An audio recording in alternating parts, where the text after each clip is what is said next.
Then they got this guy, deranged Jack Smith, a lunatic, and they put him in because he was the meanest prosecutor you could find.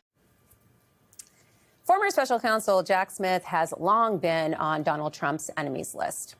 He is not only the meanest federal prosecutor, he is the only federal prosecutor to successfully indict a U.S. president, and he did it twice. During his tenure as special counsel, Smith's public appearances were infrequent and only undertaken to present facts. But now, Smith is speaking out and speaking his mind, most recently with our friend Andrew Weissmann. Once we get in a position where we start talking about maybe not following court opinions we don't like, we are lost. The attacks on public servants, it has a cost for our country that is incalculable. The idea that politics played a role in who worked on that case or who got chosen is ludicrous. The process shouldn't be a political issue. People have to think about what matters to them, and if they believe in things like the rule of law, take that commitment and find another way to be part of the solution. In addition to that conversation, we now have exclusive new footage of Smith, which we are airing on this show for the first time. It's from a speech that Smith gave at George Mason University on September 16th of this year, during which he emphasized, again, the rule of law. What I see happening at the Department of Justice today saddens me and angers me. Where the rule of law is eroding, friends of the president do not have to worry about following the same laws that the rest of us follow. One of my concerns is that we have had the rule of law function in this country for so long that many of us have come to take it for granted. Smith also laid out how Donald Trump is methodically working to erode checks and balances within the United States government. If you wanted to deter whistleblowers from coming forward and allow acts of corruption to happen, one of the first things you do is get rid of the Inspector General. Next thing you might do, if you wanted to erode the rule of law, you get rid of nonpartisan, apolitical career prosecutors. I want to make crystal clear, targeting these people is completely unprecedented. No administration has ever tried it.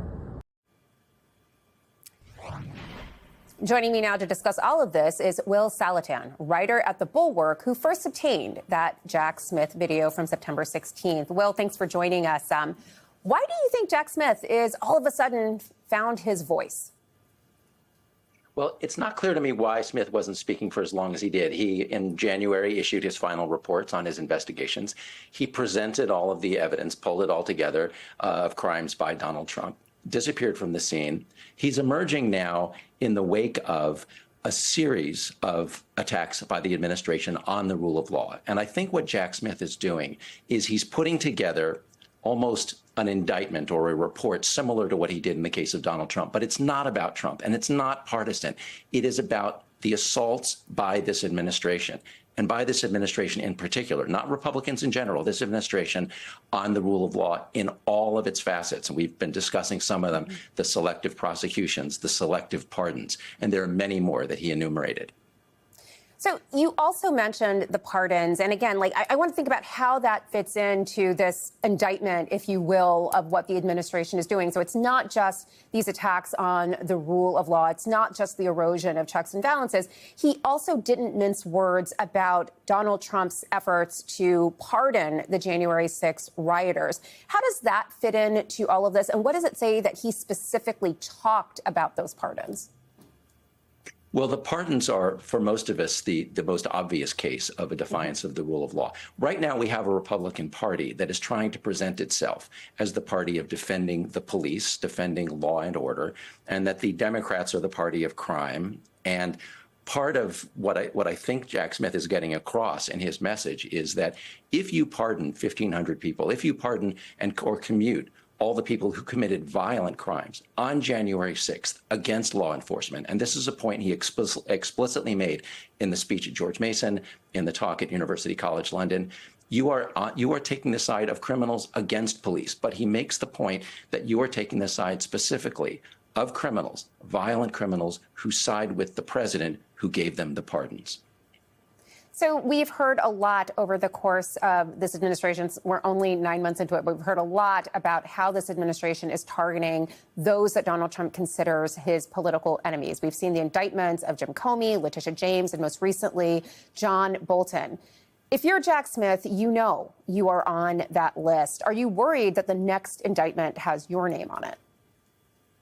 Oh, it could be. Smith is, basically anyone who prosecuted Donald Trump or who investigated Donald Trump is now on a Donald Trump target list.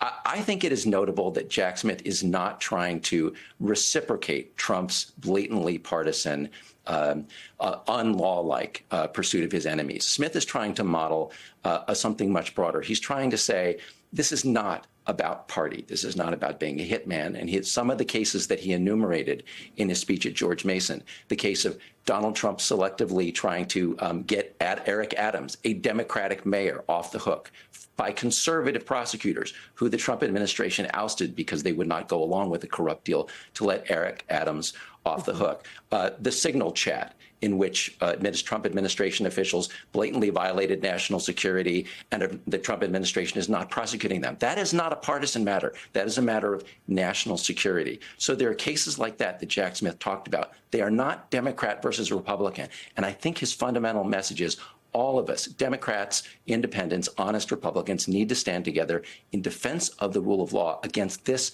particular administration.